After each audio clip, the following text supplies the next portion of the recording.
Assalamualaikum students, welcome again back to my channel. I hope that you all are fine. अगर कोई नया होगा channel पे, channel को सब्सक्राइब कर लेना and press the bell icon so that you can get the notification on time. और हमारा टेलीग्राम ग्रुप ज़रूर ज्वाइन कर लेना, उसकी लिंक आपको डिस्क्रिप्शन में मिल जाएगी। वहाँ पे आप अपने सारे डाउट्स बता सकते हैं, जो भी आपको पूछना होगा रिगार्डिंग एनी एग्जामिनेशन या कोई भी PDF, कोई भी मतलब प्रीवियस ईयर पेपर, जो भी आपको चाहिए होगा तो वहाँ पे आपको मिल सकता है। वो ज़रूर ज्वाइन करके रखना, ठीक। तो आज का हमारा जो टॉपिक है दैट्स फ्रस्ट्रेशन एंड कन्फ्लिक्ट, ठीक। और ये चैप्टर का नाम क्या है, ये हमारा थर्ड लेक्चर है किस चैप्टर का, mental health and mental hygiene का, ठीक। तो उसका नेक्स्ट टॉपिक था आज फ्रस्ट्रेशन एंड कन्फ्लिक्ट। इसके बाद हमें पढ़ना है नेक्स्ट और एक टॉपिक, फिर ये खत्म हो जाएगा चैप्टर, ठीक है।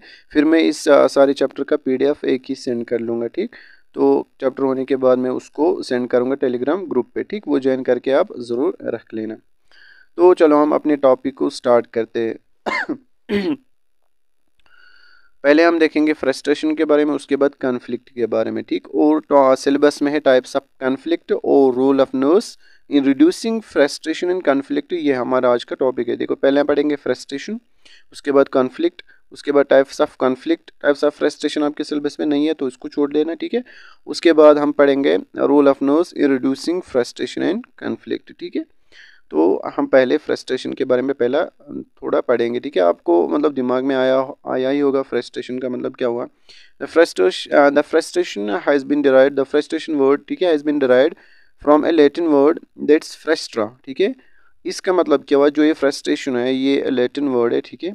एक लैटिन वर्ड से डिराइव किया गया है जिसका मतलब नाम है फ्रस्टा, और उस फ्रस्टा का मतलब क्या है, ऑब्स्ट्रक्ट, ठीक है। It refers to the blocking of behaviour directed towards the goal. मतलब जो आपका गोल है ना, ठीक है। फॉर एग्जांपल किसी कोई एक इंडिविजुअल है, उसका जो गोल होगा, उसको उसका जो गोल होगा ना, उसके अचीवमेंट में कोई ब्लॉकेज आना, ठीक है। मतलब उसके गोल में उसके अचीवमेंट में कोई ब्लॉकेज आना, ठीक है, कोई रुकावट आना, ठीक। तो उसकी वजह से क्या होता है कि इंसान को फ्रस्ट्रेशन हो जाती है, ठीक। फॉर एग्जांपल अगर आपने कोई गोल रखा है, ठीक है, to become a doctor, but बीच में मतलब कुछ ऑब्स्ट्रक्शंस आती है, कुछ ब्लॉकेज आती है, ठीक है, आपके अचीवमेंट में, तो आपकी उसको आप उनको टैकल नहीं कर पाते हो, तो उनकी वजह से क्या होता है, फ्रस्ट्रेशन आता है, ठीक है। यही ये कहना चाहता है। उसके बाद next point, frustration means emotional tension resulting from the blocking of A desire और नीड, ठीक। फ्रस्ट्रेशन क्या होता है, मतलब ये इमोशनल टेंशन होती है, ठीक है। ये कैसे होती है, जब एक आपकी जो नीड होती है ना, या आपकी कोई डिज़ायर होगी, चाहत होगी, उसको क्या होते हैं, उसको ऑब्स्ट्रक्शंस आती है, ठीक है। उसकी उसकी वजह से आप में क्या आती है, फ्रस्ट्रेशन आती है, ठीक है। जो आपकी नीड होती है वो फुलफिल नहीं होती है, या कोई भी डिज़ायर चाहत होगी आपकी, या कोई भी गोल वो फुलफिल नहीं हो रहा है, और आप उसको अचीव करने के लिए मतलब काम कर रहे हो, बट बीच में कोई भी ऑब्स्ट्रक्शन आता है, कोई भी ब्लॉकेज आता है, कोई भी मतलब परेशानी आती है, तो उसकी वजह से क्या होता है, फिर फ्रस्ट्रेशन आ जाती है, ठीक है। उसके बाद कैरेक्टरिस्टिक्स, ये आपके सिलेबस में नहीं है बट मैंने फिर भी यहाँ पे आपको पढ़ाया है, ठीक है। मैंने सोचा एग्जाम में मत आएगा, ठीक। तो ये हम पढ़ लेंगे पहले, कैरेक्टरिस्टिक्स ऑफ फ्रस्ट्रेशन, ठीक। फ्रस्ट्रेशन क्रिएट्स अनप्लीजेंट इमोशंस, ठीक है। आपको समझ आएगा जो फ्रस्ट्रेशन है था, इसकी वजह से जो इमोशंस होते हैं ना, मतलब अनप्लीजेंट होते हैं, ठीक है। इट क्रिएट्स टेंशन और स्ट्रेस, जब फ्रस्ट्रेशन हो जाती है उसके बाद टेंशन होती है, इंसान को स्ट्रेस आ जाता है, ठीक है। इट अफेक्ट्स वाइटल बैलेंस, मतलब वाइटल जो बैलेंस होता है उसको मतलब अफेक्ट कर लेता है। फॉर एग्जांपल आपकी जो ब्रीदिंग एक्सरसाइज, ब्रीदिंग होगी उसमें मतलब उसमें अफेक्ट करता है ये। आपकी जो हार्ट रेट है, हार्ट बीट है, उसमें अफेक्ट करते हैं। जो भी वाइटल साइनस या वाइटल ये बैलेंस होता है ना, उसको क्या करता है, अफेक्ट कर लेता है, ठीक है। उसके बाद फ्रस्ट्रेशन इज ए स्टेज और condition is which failure dominates the attempts, ठीक है। मतलब जो फेलियर होते हैं ना, वो डोमिनेट करता है अटेम्प्ट्स, मतलब इसका मतलब ये हुआ, फॉर एग्जांपल जब एक इंसान बार बार फेल हो जाता है ना, यहाँ से एक एक अटेम्प्ट वो देता है, जो अटेम्प्ट से वो डोमिनेट हो जाती है, जब वो बार बार क्या होता है, फेल होता है, उसकी वजह से उसको फ्रस्ट्रेशन आता है, ठीक है। फॉर एग्जाम्पल कोई एक स्टूडेंट है, वो नीट के लिए पढ़ रहा है, बट वो तकरीबन 4-5 साल उसने मतलब अटेम्प्ट किया, ठीक है। उसने 4-5 बार अटेम्प्ट किया, ठीक, बट अभी भी वो सीट नहीं निकाल पाता है। उसकी वजह से उसको फ्रस्ट्रेशन आ सकता है, ठीक है। फिर इंसान को ना मतलब हैंडल करना होता है ये सब। The reason of frustration lies both in the individual as well as his environment. जो फ्रस्ट्रेशन है इसका काज क्या, इसका रीज़न क्या होता है, इंडिविजुअल का खुद का मतलब अपना एक ये फॉल्ट होता है या तो इन्वायरमेंट फॉल्ट होता है, ठीक है। इन दोनों की वजह से इंसान में फ्रस्ट्रेशन आ जाती है, ठीक। उसके बाद हम देखेंगे कॉन्फ्लिक्ट, ठीक। कॉन्फ्लिक्ट क्या होता है, conflict one of the cause of stress is conflict. मतलब ये जो स्ट्रेस का काज होता है ना, ये क्यों होता है, देखो फॉर एग्जांपल किसी बंदे में स्ट्रेस होगा, क्यों होता है, क्योंकि कॉन्फ्लिक्ट ही, इसी कॉन्फ्लिक्ट की वजह से उसमें स्ट्रेस होता है, उसमें फ्रस्ट्रेशन आ जाती है, ठीक है। तो this one of the cause of stress as well as frustration is conflict, ये भी लिख लेना, ठीक है। Conflict is a painful state or condition of an individual in which he experiences an intense emotional tension। देखो मैं यहाँ पे समझाऊंगा आपको, ठीक है। फॉर एग्जांपल कॉन्फ्लिक्ट ऐसा होता है जब किसी भी ग्रुप के मतलब दो ग्रुप्स के बीच में या दो इंडिविजुअल्स के बीच में उनके जो इमोशंस होते हैं, उनकी जो नीड्स होती है, उनकी जो डिज़ायर्स होती है, ठीक है, उनका डेवलप हो जाना, मतलब उनके बीच में एक कॉन्फ्लिक्ट डेवलप हो जाना, उनके बीच में एक रुकावट हो ये डेवलप हो जाना, उसकी वजह से कॉन्फ्लिक्ट होता है, ठीक है। फॉर एग्जांपल दो इंडिविजुअल्स हैं, उनकी डिज़ायर या नीड है एक सेम है, ठीक है। फिर उसकी वजह से उनके बीच में क्या होता है, उनके बीच में एक मतलब कॉन्फ्लिक्ट डेवलप हो जाता है, उनके बीच में एक होता है ना तनाज़ डेवलप होता है, उसकी वजह से उनमें कॉन्फ्लिक्ट हो जाता है, ठीक है। तो ये होता है कॉन्फ्लिक्ट। अगर हम इसकी डेफिनेशन देखेंगे, conflict means a painful emotional state which results from a tension between opposite and contradictory wishes। मतलब फॉर एग्जांपल यहाँ पे मैं आपको बोलूँगा कोई भी दो इंडिविजुअल है, ठीक है, एक को एक डिज़ायर है, दूसरे को दूसरा डिज़ायर, या उनको सेम डिज़ायर है, दोनों की नीड सेम है, ठीक है। तो उनके बीच में मेरा से ठीक नहीं है, आई एम सो सॉरी। तो उनके बीच में एक कंट्राडिक्शन होती है, ठीक है। उनके बीच में क्या होती है, कंट्राडिक्शन होती है, उनके जो विशेस होती है उनके बीच में कंट्राडिक्शन होती है, उनकी वजह से कन्फ्लिक्ट हो जाता है फिर, ठीक है। ये किसने दी थी ये डेफिनेशन, डॉगलेस एंड हॉलैंड ने, ठीक है, याद रख लेना। उसके बाद हम देखेंगे टाइप्स ऑफ कॉन्फ्लिक्ट, ये आपके सिलेबस में है, ठीक है, इंपॉर्टेंट है। और जो टॉपिक है फ्रस्ट्रेशन कॉन्फ्लिक्ट, ये एग्जाम में आता है, याद रख लेना। पहला जो टाइप है कॉन्फ्लिक्ट का, दैट्स अप्रोच कॉन्फ्लिक्ट। इसका मतलब क्या हुआ, इसको मैं अच्छे से समझाऊंगा। अप्रोच कॉन्फ्लिक्ट, ये जो टाइप्स है ना, इनको मैं अच्छे से समझाऊंगा आपको। In this type of conflict individual has two desires with positive valence which are equally powerful. इसका मतलब क्या हुआ, जो ये कॉन्फ्लिक्ट होता है ना एक इंडिविजुअल को जो डिज़ायर्स होते हैं ना वो दोनों पॉजिटिव होते हैं, जो उसकी नीड्स होते हैं, जो उसकी डिज़ायर्स होती हैं, उनमें मतलब वो इक्वली पावरफुल होते हैं, वो पॉजिटिव होते हैं, एक नेगेटिव नहीं होता है, ठीक है। दोनों क्या होते हैं, पॉजिटिव होते हैं। फॉर एग्जांपल यहाँ पे एग्जांपल से आपको समझ आएगा, एग्जांपल यहाँ पे मैंने दिया है, a person has two attractive job offers, ठीक है। एक पर्सन है, उसको दो जॉब ऑफर्स है, बट दोनों पॉजिटिव है, दोनों अट्रैक्टिव है, अट्रैक्टिव इन द सेंस के दोनों में सैलरी अच्छी खासी है, ठीक है।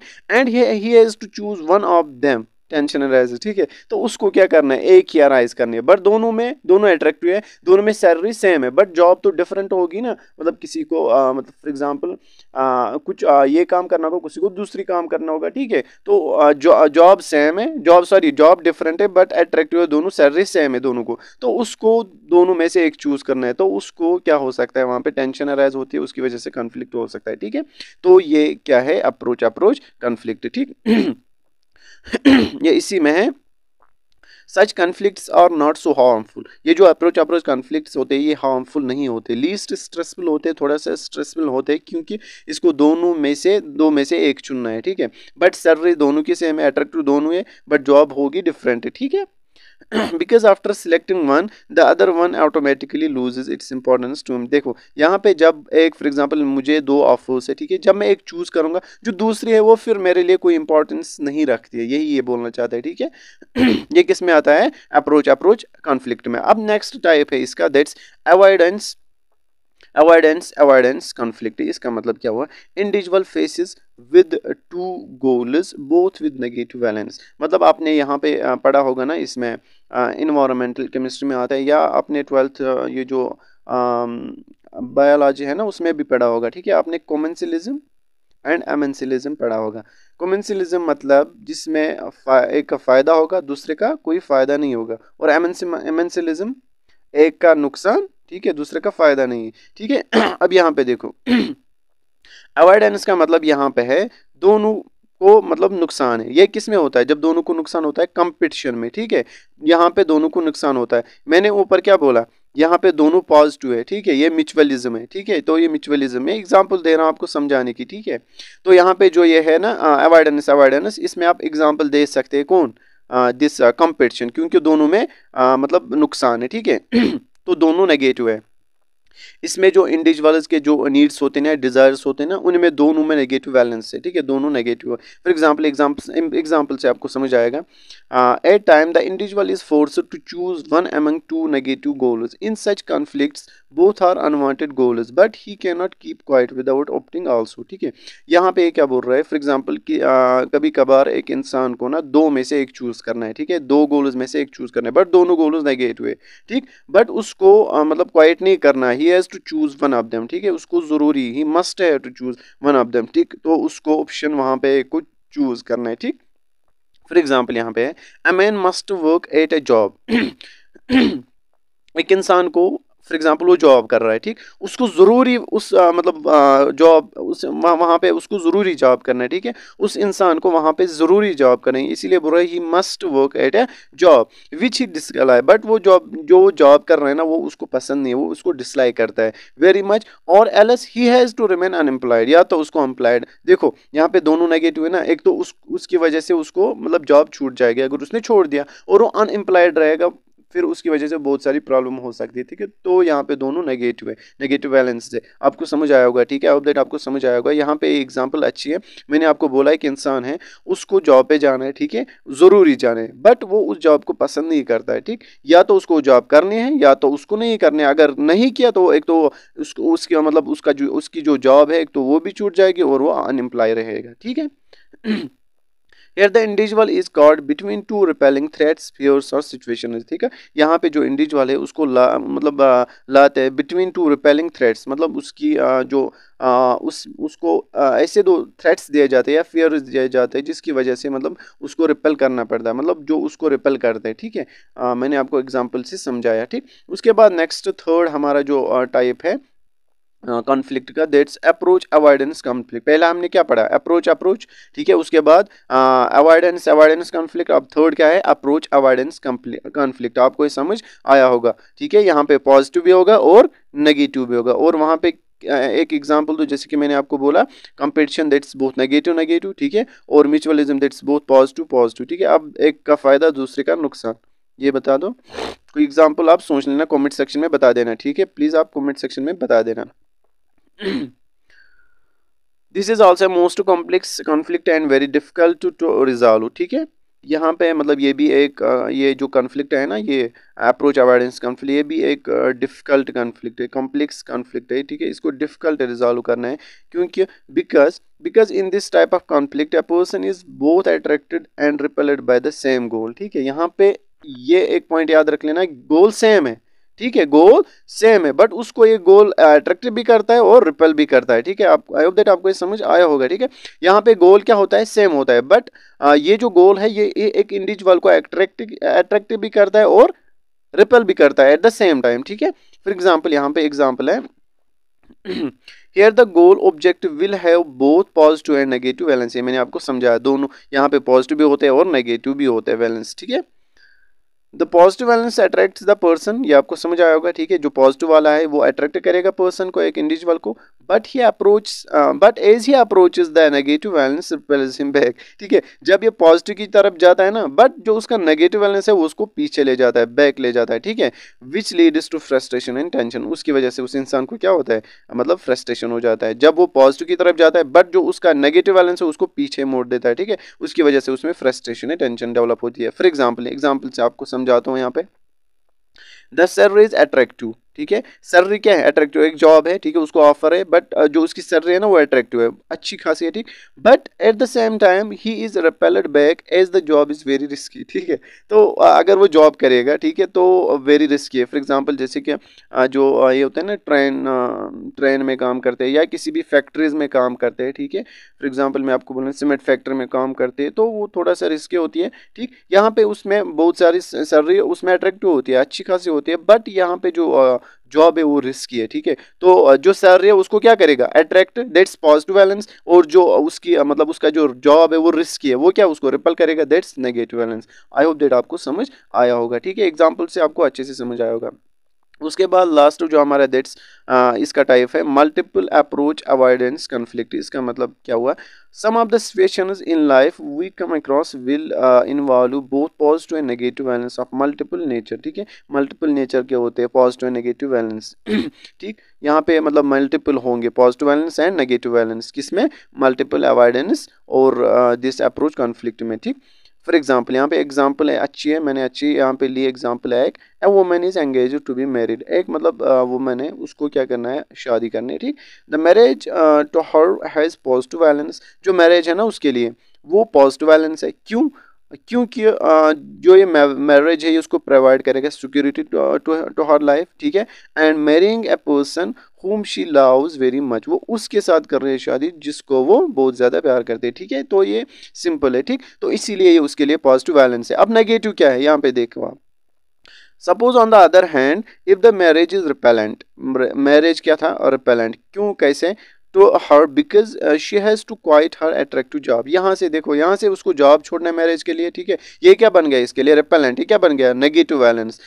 And salary which makes a dependent the situation builds up tension in her, ठीक है। जो इस ये सिचुएशन है ना, मतलब उसको मैरिज के लिए जॉब छोड़ना है, ठीक है, मैरिज उसको करना है, उसकी वजह से उसको पॉजिटिव वैलेंस मिलेगा, बट जो जॉब है उसकी वजह से नेगेटिव वैलेंस मिलेगा, ठीक। तो उसकी वजह से उसमें क्या हो जाएगी, डेवलप टेंशन हो जाएगी, ठीक है। The resolution of this conflict depends upon the sum total of both valences. देखो यहाँ पे रेजोल्यूशन मतलब सोल्यूशन कैसे निकालना होता है, जो दोनों वैलेंसेस का ना उनको सम करना है आपको, जो फॉर एग्जांपल ज्यादा आएगा जिसमें ज्यादा वैलेंस आएगा, ठीक है। फॉर एग्जांपल अगर पॉजिटिव वैलेंस ज्यादा आया तो वही करना है, अगर नेगेटिव वैलेंस ज्यादा आया तो वही करना है। For example if the sum total of attractive valence is powerful, अगर सम टोटल मतलब आपने अट्रैक्टिव वैलेंस देखा वो बहुत ज्यादा है as compare to negative valence, ठीक है, अगर वो पावरफुल हुआ, ठीक है, तो अट्रैक्टिव क्या था उसके लिए, मैरिज करना और जॉब छोड़ना, ठीक है। तो उसको क्या करना है, then she has to quit the job and go for the marriage, ठीक। तो आई होप दैट आपको समझ आया होगा। उसके बाद next that's last role of nurse in reducing frustration and conflict. Role क्या होता है एक नर्स का, ठीक है, ताकि जो एक पेशेंट है उसमें जो फ्रस्ट्रेशन होगी या कोई भी कन्फ्लिक्ट होगा उसमें, ठीक है, तो उसको कैसे वो रिड्यूस कर पाएगी, ठीक है, एक नर्स, उसका क्या रोल रहेगा। पहला पॉइंट यहाँ पे अगर हम देखेंगे encourage the patient to accept reality and achieve the goal, ठीक है। फॉर एग्जांपल अगर किसी पेशेंट को एक्सीडेंट हुआ, उसकी फॉर एग्जांपल खुदा न खास टांग टूट गया, बाजू या कुछ भी हो गया उसको, तो उसको बोलना है पेशेंट को, पेशेंट मतलब ये बोलता है ना अब मुझे ये हो गया वो हो गया मैं कुछ नहीं कर पाऊंगा, उसको जो नर्स है उसको समझाना है, ठीक है, पेशेंट को समझाना है, क्या बोलना है, क्या ये जो हुआ, ठीक है, ये रियलिटी, इसको एक्सेप्ट करो, मान लो, ठीक है, और आपका जो गोल है उसको अचीव कर लो, ठीक है, उसके पीछे जाओ, आपको यहाँ पे नहीं बैठना, आपको एक ही जगह नहीं बैठना है, ठीक है, आप ठीक हो जाओगे इंशाल्लाह। ऐसे उसको एनकरेज करना है ताकि जो आप उसका गोल है उसको अचीव कर सके, ठीक। Help the patient to set achievable goal, उसको क्या करना है, पेशेंट को हेल्प करना है, मदद करना है ताकि एक पेशेंट एक गोल सेट कर सके जिसको वो अचीव कर पाएगा, ठीक है। उसके बाद next point, teach the patient regarding problem solving techniques, ठीक है, उसको क्या करना है, सिखाना है पेशेंट को। फॉर एग्जांपल अगर उसको कोई भी प्रॉब्लम आएगी उसके बिहेवियर में, उसके लाइफ में, उसको कैसे सॉल्व करना है उसको सिखाना है, ठीक है। Help him to analyse his ability and disability, ठीक है, पेशेंट को ये बोलना है, उसको मदद करना है, आप में कौन सी एबिलिटी है, आप में कौन सी डिसेबिलिटी है, उसको एनालाइज करवाना है, उसको रियलाइज करवाना है, ठीक है। ये किसका काम होता है, नर्स का काम होता है। उसके बाद next point, during conflict situation nurse should be काम, ठीक है। फॉर एग्जाम्पल कन्फ्लिक्ट हो रहा है, ठीक है, तो जो नर्स होती है, फॉर एग्जाम्पल जो पेशेंट है उसके बीच में कन्फ्लिक्ट हो गया, तो नर्स को यहाँ से भी चिल्लाना नहीं है, उसको काम रहना है, ठीक है। तो धीरे धीरे जो पेशेंट है वो भी काम हो जाएगा, ठीक है। अगर नर्स भी चलाएगी तो वहां पे कन्फ्लिक्ट और बढ़ेगा, तो नर्स का रोल यहाँ पे क्या है, उसको काम रहना है, ठीक है, तो उसकी वजह से जो पेशेंट है वो भी काम हो जाएगा, ठीक। उसके बाद नेक्स्ट है avoid arguing criticising and judging, उसको क्या करना है, अवॉइड आर्ग्यूइंग, ठीक है, क्रिटिसाइजिंग करना उसको अवॉइड करना है नर्स को, ठीक है, और जजिंग करना क्या करना है, उसको अवॉइड करना है। Focus on the patients behaviour, ठीक है, नर्स को क्या करना है, उसको पेशेंट का जो बिहेवियर है उस पे फोकस करना है, न कि पर्सनैलिटी पे, ठीक है, वो ऐसा है वो ऐसा है, बल्कि उसको इसके बिहेवियर पे क्या करना है, फोकस करना है, not on the patients behaviour, ठीक है, सॉरी पर्सनैलिटी। उसके बाद लास्ट पॉइंट है इसमें, involve the patient family health care team. For example जब वो पेशेंट्स मतलब बात कर रहे होंगे, उसके जो फैमिली है उनको भी बुलाना है, उनको भी इन्वॉल्व करना है। फॉर एग्जांपल आप अगर नर्स की वजह से कुछ नहीं हो रहा है, ठीक है, ठीक नहीं हो रहा है पेशेंट या कुछ नहीं हो रहा है, तो हेल्थ केयर टीम को बुला सकते हैं, उसको भी इन्वॉल्व कर सकते हैं। ये इसका रोल है, ठीक है। तो ये था role of nurse in reducing frustration in conflict in the patient and enhance coping in him और हर, ठीक है। तो ये था आज का टॉपिक हमारा, आज का लेक्चर खत्म हो गया यहाँ पे। ठीक है, और अब यहाँ थोड़ा सा इसमें बचता है ईगो, ठीक है, वो मैं कल बताऊंगा आपको इंशाल्लाह। मिलते हैं नेक्स्ट वीडियो में, तब तक के लिए अल्लाह हाफिज़।